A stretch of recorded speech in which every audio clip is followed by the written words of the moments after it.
आज की इस खास रिपोर्ट में बात करेंगे उस भारत की जो हर संकट में सिर्फ सरकार की तरफ नहीं देखता बल्कि खुद जिम्मेदारी निभाने के लिए तैयार दिखाई देता है। दुनिया इस वक्त मिडिल ईस्ट के बढ़ते तनाव और युद्ध जैसे हालात, तेल की बढ़ती कीमतें और आर्थिक अनिश्चितता से जूझ रही है। ऐसे माहौल में भारत सरकार लगातार हाई लेवल मीटिंग कर रही है, लोगों से संयम बरतने की अपील की जा रही है और इस बीच प्रधानमंत्री की एक अपील ने पूरे देश में एक नई बहस को छेड़ दिया है। लोगों से कहा गया कि हालात सामान्य होने तक गैर जरूरी खर्च और खास तौर पर गोल्ड जैसी चीजों की खरीद को टालने पर विचार करें।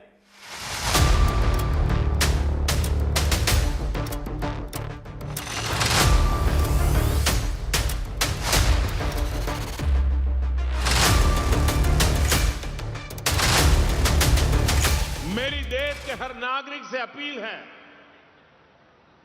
जहां संभव हो पेट्रोल डीजल का उपयोग कम करें। मेट्रो का उपयोग करें, इलेक्ट्रिक बस और पब्लिक ट्रांसपोर्ट का अधिक इस्तेमाल करें, कार पुलिंग को बढ़ावा दें। जिनके पास कार है वे एक गाड़ी में ज्यादा लोगों को साथ लेकर चलें। जिनके पास ईवी है वे भी दूसरों की मदद के लिए आगे आएं। ये जरूरी है कि सरकारी और प्राइवेट दोनों ही दफ्तरों में वर्चुअल मीटिंग्स और वर्क फ्रॉम होम को प्राथमिकता दी जाए।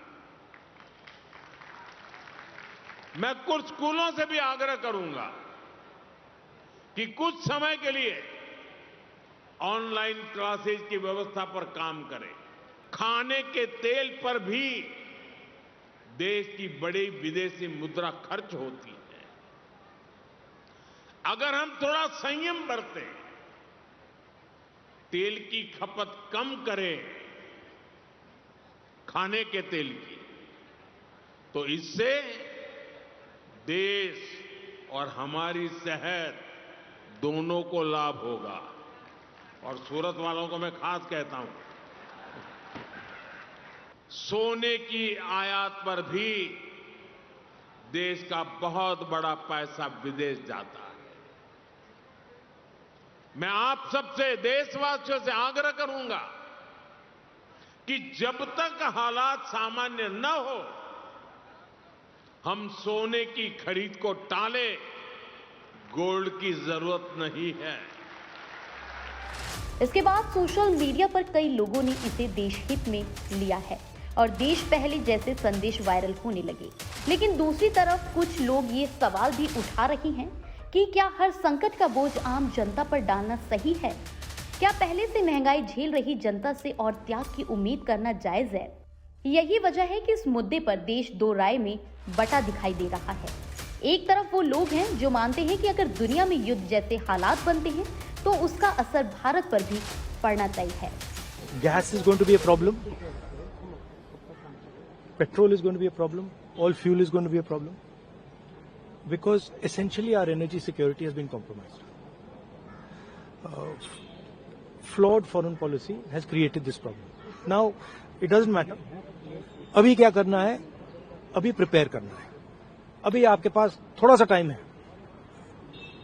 तो सरकार को, प्रधानमंत्री को एकदम प्रिपरेशन शुरू कर देनी चाहिए, क्योंकि अगर प्रिपरेशन नहीं की तो फिर करोड़ों लोगों का जबरदस्त नुकसान होगा। हमारे देश को गैस सप्लाई करने के लिए रशिया से एक जहाज चला, भारत सरकार ने उसको रोक दिया।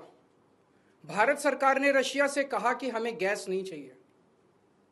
हमारे देश के प्रधानमंत्री हमें कह रहे हैं कि स्कूटर इस्तेमाल मत करो, मोटरसाइकिल इस्तेमाल मत करो, कार इस्तेमाल मत करो, public transport, work from home कर लो, तेल बचाओ। रशिया हमें कह रहे हैं कि तेल की कमी है, गैस की कमी है, फर्टिलाइजर इस्तेमाल मत करो। रशिया हमें तेल दे रहा है, हमें गैस दे रहा है, कह रहे हैं हम तेरे से नहीं खरीदेंगे। क्यों नहीं खरीदेंगे? ट्रंप ने मना किया है।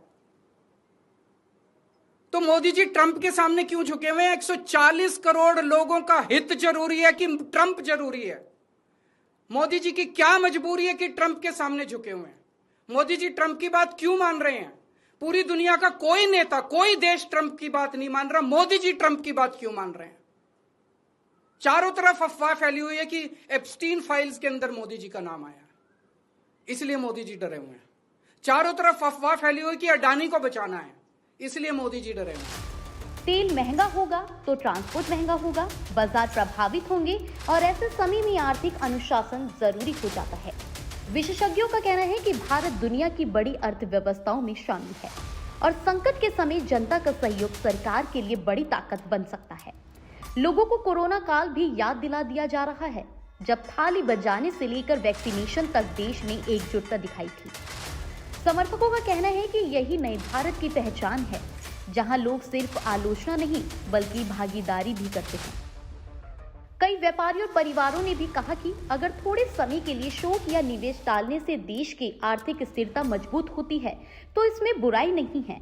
सोशल मीडिया पर ऐसे वीडियो और पोस्ट तेजी से वायरल हुए जिनमें लोग कह रहे हैं कि संकट में देश पहले, सुविधा बाद में। लेकिन तस्वीर का दूसरा पहलू भी उतना ही बड़ा है। आलोचकों का कहना है कि आम आदमी पहले ही महंगाई, बेरोजगारी और बढ़ते खर्च से परेशान है।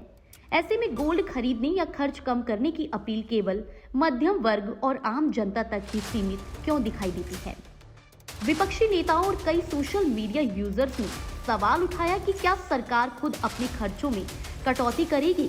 क्या बड़े उद्योगपति और अमीर वर्ग भी इसी त्याग में बराबर की हिस्सेदारी निभाएंगे? कुछ लोगों का ये भी मानना है कि देशभक्ति के नाम पर हर बार जनता से भावनात्मक अपील करना आसान तरीका बनता जा रहा है, जबकि असली जरूरत मजबूत आर्थिक रणनीति और पारदर्शिता की है। यही वजह है कि इंटरनेट पर इस मुद्दे को लेकर समर्थन और विरोध दोनों देखने को मिल रही हैं। तो क्या नए भारत की तस्वीर है? एक ऐसा भारत जो संकट में अनुशासन भी दिखाता है और जवाबदेही भी मांगता है। फिलहाल इतना जरूर साफ है कि दुनिया में बढ़ते तनाव के बीच भारत में हर फैसला सिर्फ अर्थव्यवस्था नहीं बल्कि जनता की सोच और भरोसे की भी परीक्षा बन जाता है। अब देखना होगा कि आने वाले दिनों में हालात किस दिशा में जाते हैं और देश इस चुनौती का सामना किस तरह करता है।